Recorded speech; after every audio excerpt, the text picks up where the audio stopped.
Assalamualaikum warahmatullahi wabarakatuh. Selamat pagi. Waalaikumsalam. Waalaikumsalam warahmatullahi wabarakatuh. Selamat pagi, salam sejahtera buat kita semua. Apa kabar guru hebat? Luar biasa. Luar biasa, tetap semangat, segar. Baik, nanti kalau saya sebut apa kabar guru hebat, jawabannya dengan gerakan ya. Segar, bugar, kreatif, gitu ya. Segar, Siap. bugar, kreatif. Siap. Apa kabar guru hebat? Bugar, segar, bugar, kreatif. kreatif. Bugar, kreatif. Ya, ini karena calon-calon instruktur nasional, jadi harus tetap bugar, harus tetap semangat, harus tetap kreatif. Coba diulang sekali lagi ya, belum kompak. Apa kabar guru hebat? Segar, Segar, bugar, kreatif. kreatif. Baik, terima kasih. Mudah-mudahan di pagi hari yang cerah ini kita ketemu di Diklat untuk sekolah penggerak. Apa itu penggerak? Apa sih penggerak? Kalau saya tanya, Saudara Prio, apa penggerak? Ya, penggerak adalah inisiator, Pak. Oke, satu kata aja, satu kata. Oke. Baik. Baik, Saudara Isai, apa penggerak? Ya, penggerak menjadi motivator. Menjadi motivator, bagus. Ini yang cantik cuma satu orang misalnya ini ya. Apa itu penggerak, saudara ini? berpindah lebih maju, Pak. Oke. Yang sampai bergerak mundur. Nah, baik. Jawabannya tidak ada yang salah. Yang salah yang tidak menjawab. Ya. Tadi semuanya benar. Artinya bahwa bergerak itu maju. Bergerak itu harus pindah. Berpindah dari sesuatu yang kurang bagus menjadi bagus. Yang tidak maksimal jadi maksimal. Yang tadi kurang berkualitas jadi berkualitas. Yang tadinya hanya level daerah harus pindah levelnya ke tingkat nasional, ke internasional. Itu harus bergerak. Ya sesuai dengan prinsip di pembelajaran PJOK bahwa ada gerakan lokomotor, gitu kan? Ada non lokomotor dan ada manipulatif. Ya lokomotor itu harus berpindah, harus bergerak. Sehingga hidup ini harus dinamis gitu, tidak stuck, tidak jalan di tempat. Baik, mohon izin Bapak Ibu sekalian, di pagi yang cerah ini saya akan menyampaikan materi terkait dengan pengajaran yang sesuai. Pengajaran yang sesuai itu bagaimana sih? Emang ada pengajaran yang tidak sesuai gitu ya? Atau pengajaran yang kurang tepat? Atau pengajaran yang tidak tepat sasaran, tidak tepat guna. Izin share screen, nanti masih bisa sambil berdiskusi. Ini audionya dihidupkan aja.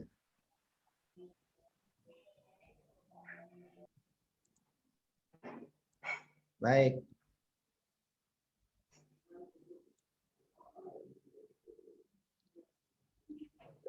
Ya, materi yang akan saya sampaikan di pertemuan hari ini adalah pengajaran sesuai dengan capaian dan tingkat kemampuan.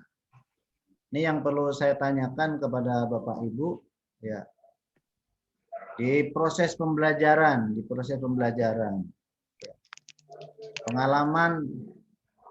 pengalaman yang di lapangan yang pernah Bapak Ibu alami, gitu.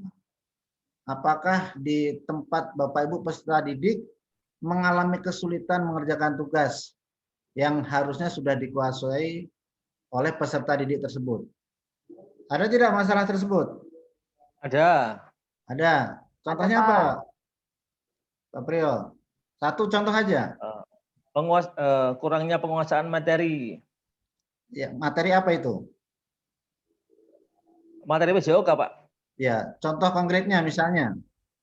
Oh, konsep mengenai kebugaran jasmani. Oke, kebugaran jasmani. Jadi anak-anak masih belum tahu apa konsep kebugaran jasmani, apa model latihan kebugaran jasmani, dan apa untuk mendapatkan ataupun mempertahankan ya kebugaran jasmani tersebut. Ini yang jauh nih, saudara atau Pak Isa ini. Apa yang jadi kendala nih? Yang pernah dialami? Baik, eh, kendala yang dialami ya mungkin ketika mengerjakan tugas ya harus dikuasai. Ya, paling tidak kendala yang utama adalah memang kurangnya pengalaman, cepatnya menangkap peluang untuk memahami akan IT. Baik. Itu yang paling utama. Ya. Baik, Kemudian yang pemanfaatan. kedua, karena memang daerah terpencil yang belum terjangkau dengan listrik. Terima kasih. Baik, bagus. Artinya ini terkait dengan kondisi pandemi ya, terkait dengan kondisi pandemi ya, pemanfaatkan internet, pemanfaatan IT yang seharusnya bisa digunakan maksimal untuk menunjang kegiatan daring, ternyata memang karena kemampuan ya ataupun kurangnya pemahaman akhirnya tidak bisa digunakan. Atau bahasanya punya handphone nggak punya pulsa, itu kan punya pulsa tapi jaringannya lemot. Ya, seperti tadi Pak Priyo mati lagi, itu kan karena memang jaringan terputus, bukan karena nggak punya kuota, nggak punya pulsa, tapi karena jaringannya lemah kan gitu. Ya, atau memang nggak punya HP gitu, punya HP juga nggak support, repot. Baik, satu lagi deh dari nih ibu kita ini, Ibu Aini, Ibu Atul. Apa tuh Baik kendalanya Pak, tuh? mungkin kalau kendalanya seharusnya mereka menguasai, tetapi ada perbedaan karakteristik kemampuan psikomotor. Nah, itu menjadikan mereka berbeda-beda pada tingkatan kemampuan untuk menguasai sebuah gerakan. Oke, artinya segala kendala, segala permasalahan yang ada itu beda-beda. Ya, kondisinya beda-beda. Ya, ada yang karena memang dari pemahaman konsepnya, ada yang kendala dari peserta didik kemampuan kognitifnya, ada juga yang memang karena kondisi atau situasional yang di lokasi atau di daerah tersebut, faktor geografis. Baik, sebenarnya apa yang mempengaruhi tersebut? Ya. Nah, di dalam kajian atau tugas untuk sekolah penggerak, ini memiliki banyak faktor yang mempengaruhi kenapa tadi tidak tercapainya ya, ataupun kendala yang bisa terjadi kepada anak-anak didik kita dalam menguasai, dalam memahami, dalam mengaplikasikan materi yang sudah diberikan oleh seorang guru. Nah, hal ini yang menjadi akar permasalahan adalah bahwa masing-masing anak itu punya tingkatan. Ya, mulai tadi tingkatan yang sudah disampaikan teman-teman, ya ada tingkatan kognitivisnya berbeda, tingkatan perkembangan pertumbuhannya berbeda, tingkatan geografisnya juga daerah kota, daerah pegunungan ataupun daerah pantai itu juga mempengaruhi kan gitu. Sehingga kemampuan yang harusnya dikuasai oleh peserta didik belum tepat dengan capaian yang diharapkan oleh ataupun target oleh seorang guru. Yang kedua, karena memang pembelajaran yang tepat untuk peserta didik harus disesuaikan dengan tingkat tadi. Kita tidak bicara bahwa tingkat itu hanya jenjang level kelas 1 atau kelas di SD kelas bawah kelas atas, di SMP kelas 7, 8, 9 atau di SMA, SMK. Nah, itu bukan berarti jenjang itu yang menjadi ukuran bahwa level tadi atau pemahaman tadi dilihat dari situ. Nah, ini yang perlu dipahami oleh seorang guru ataupun pengajar. Nah, sehingga apa? Bahwa pengajaran itu harus disesuaikan. Disesuaikan dengan apa? Ya, seorang guru punya program, ya, punya program semester, promes itu kan ada program tahunan, ada program mingguan, bisa jadi seperti itu. Sehingga dari target-target tersebut bisa diketahui. Dari mana awalnya? Ya, diketahui dari kalau bahasa di kepelatihan itu bisa dilihat pada saat tes awal. Tes awal itu untuk mengetahui kondisi awal seorang atlet, ataupun di dalam pembelajaran juga bisa melakukan tes awal untuk mengetahui kemampuan dari peserta didik. Kemampuan apanya? Ya tadi mulai dari 3 hal yang memang perlu bisa dilihat. Tingkat pengetahuannya, kognitifnya, atau sikapnya, berlatar belakang dari keluarga bagaimana, dan yang ketiga tentang keterampilannya. Sehingga apa? Guru bisa menerapkan yang sekarang ini sedang booming gitu kan, yang sudah menjadi tren kalau bahasa yang lain, bahwa pembelajaran itu harus sesuai dengan tingkatan, ya, tingkatan kemampuan peserta didik. Atau bahasa lain yang kerennya, ini bahasa di Bekasi mungkin TART gitu ya, teaching at the right level gitu, bahwa pembelajaran, pengajaran itu harus sesuai dengan level. Nah, tadi saya sampaikan bahwa pendekatan pembelajaran tidak mengacu pada tingkatan kelas, tapi tingkatan kemampuan peserta didik. Belum tentu kemampuan yang ada di kelas 2 dengan yang di kelas 3 lebih bagus yang di kelas 3. Karena secara kemampuan atau secara pengetahuan, secara pemahaman lebih bagus yang di kelas 2. Itu bisa jadi terjadi. Sehingga memang tugas seorang guru ya tadi harus tahu person to person. Walaupun memang secara umum ya semuanya harus diperhatikan, semuanya harus diberikan pengalaman gerak, diberikan perhatian, diberikan materi. Tetapi tadi bahwa ada catatan-catatan khusus yang memang harus dimiliki oleh seorang guru, sehingga tadi capaiannya apa, tingkat kemampuannya bagaimana, sesuai dengan kebutuhan peserta didik, sehingga capaian belajar yang diharapkan itu sesuai.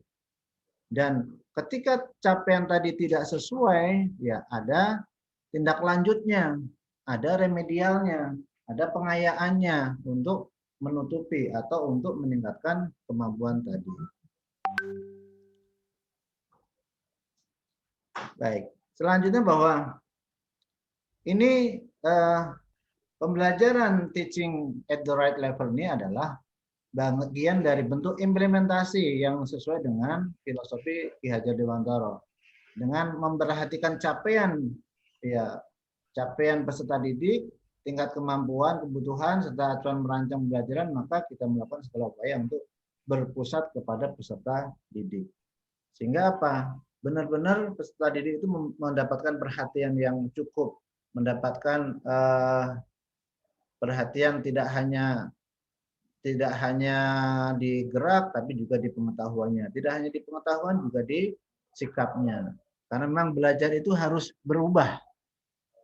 Berubah dari yang tidak tahu menjadi tahu, yang tidak bisa menjadi bisa. Ya, tadinya yang kurang terampil bisa menjadi lebih terampil.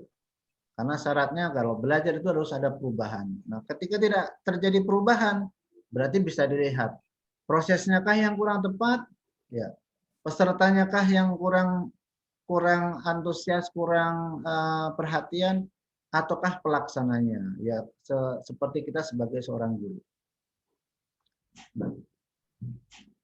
Ini gambaran bagaimana pendidikan ya mengenai pengajaran sesuai dengan capaian atau tingkatan kemampuan peserta didik. Yang pertama bahwa tujuan pengajaran dengan menggunakan pendekatan ini penguatan kemampuan numerasi ya, dan literasi pada peserta didik serta pengetahuan pada mata pelajaran yang menjadi capaian pembelajaran. Artinya benar-benar bahwa peserta didik harus tidak hanya tahu atau mengerti, tetapi memang harus paham. Karena dengan paham pasti akan bisa melaksanakan, bahkan bisa mengembangkan. Tapi kalau hanya sekedar tahu, ya sekedarnya saja. Oh tahu, Pak Priyo itu dari Mojokerto, tahu. Tapi Mojokertonya belum tahu, rumahnya di mana belum tahu, gitu kan. Apalagi spesifik nomor sepatunya belum tahu, ukuran bajunya belum tahu. Nah, seorang guru seharusnya memang sampai detil tahu kebiasaan muridnya bagaimana, latar belakang keluarganya bagaimana. Sehingga tadi capaian-capaian yang ditargetkan memang sesuai. Yang kedua, bahwa peserta didik tidak terikat pada tingkatan kelas. Artinya tadi bahwa belum tentu level kelas 3 dengan level kelas 4 lebih bagus yang di kelas 4. Karena memang tadi secara kognitifnya bagaimana, ya secara latar belakangnya bagaimana, itu bisa mempengaruhi. Nah, untuk pendidikan yang sesuai mengenai pengajaran harus berdasarkan fase perkembangan ataupun sesuai dengan tingkat kemampuan peserta didik yang sama. Yang ketiga, di proses pembelajaran di setiap fase atau tingkatan mempunyai capaian pembelajaran yang harus dicapai. Artinya bahwa proses pembelajaran peserta didik akan disusun mengacu pada capaian pembelajaran, namun disesuaikan dengan potensi, karakteristik, dan kebutuhan peserta didiknya. Sehingga memang benar-benar tepat sasaran, tepat guna. Tidak asal-asalan. Ya, kita membuat rancangan program yang memang benar-benar disesuaikan. Kebutuhannya apa nih? Kalau di SMK, ini SMK apa ini? SMK yang fokusnya untuk industri, fokusnya untuk tata boga, atau fokusnya apa? Gitu.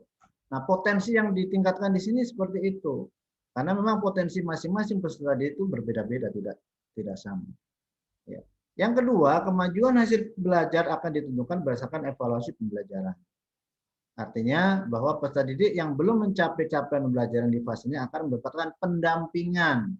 Ya. Beda dengan prestasi. Kalau urusan prestasi tidak bisa ya minggir, tidak bisa selesai, tidak bisa out.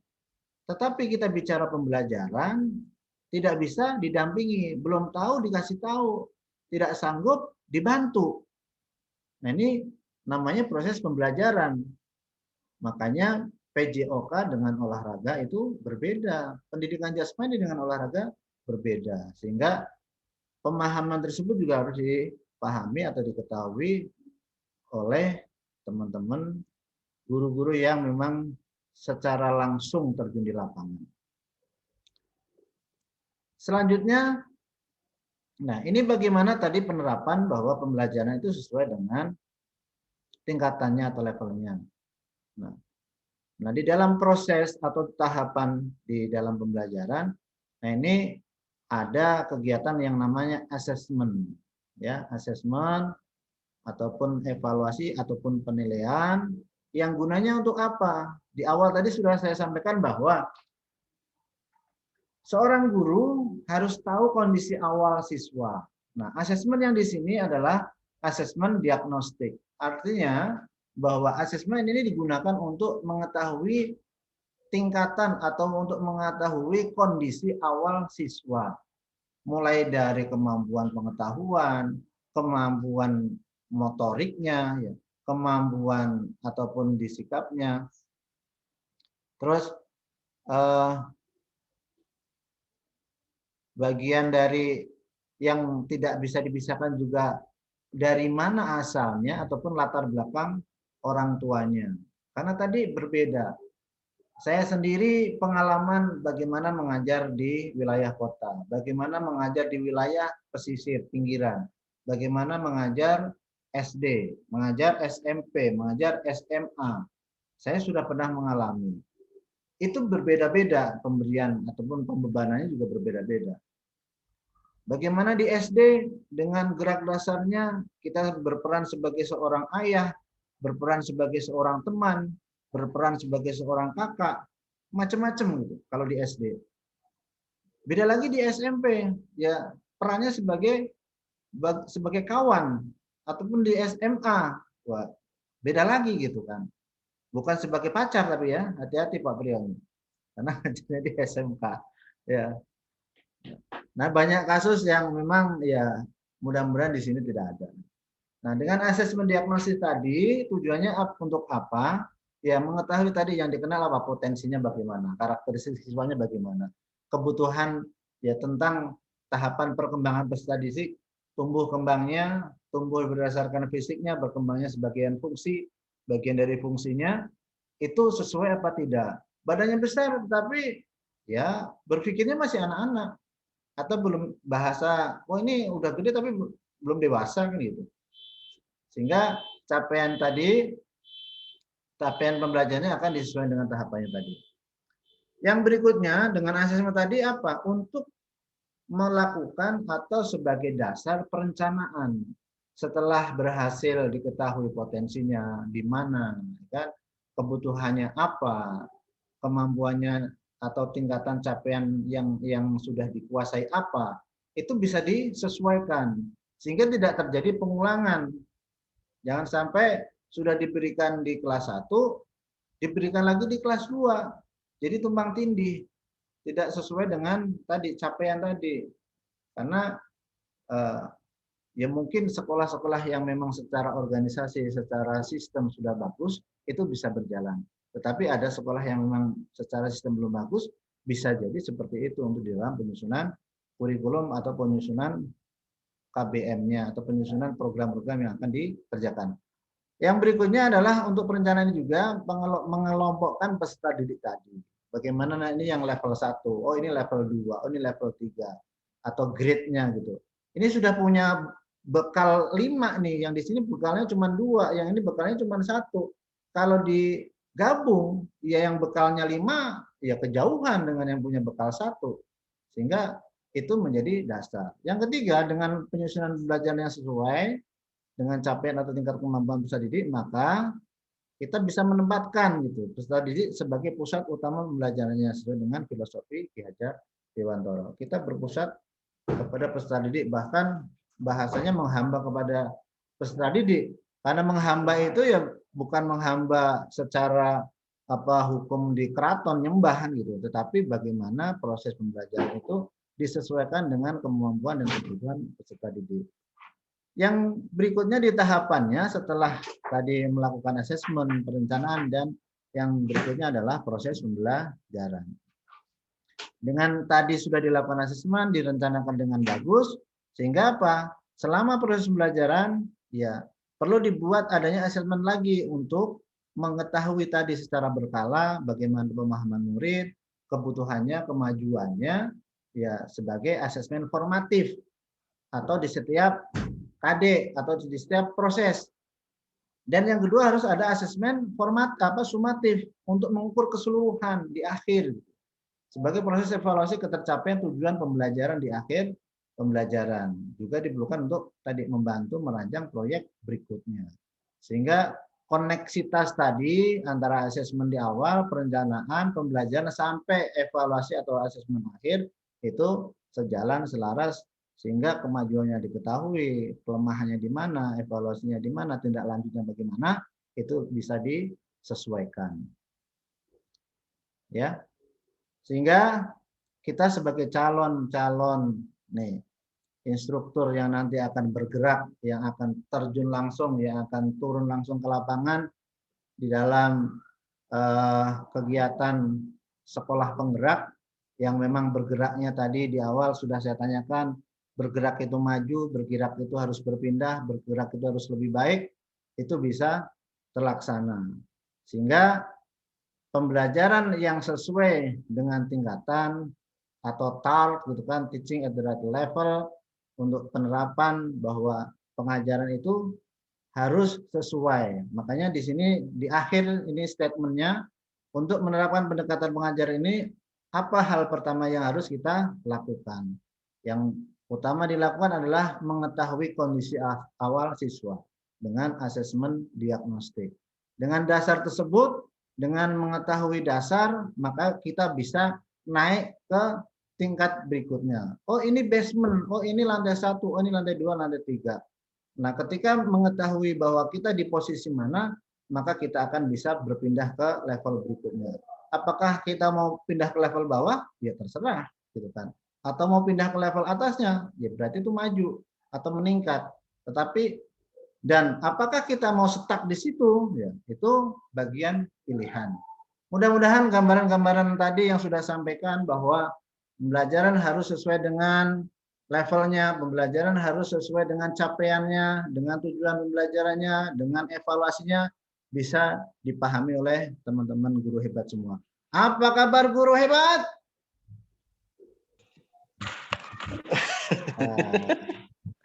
Bugar, Bugar, Kritis.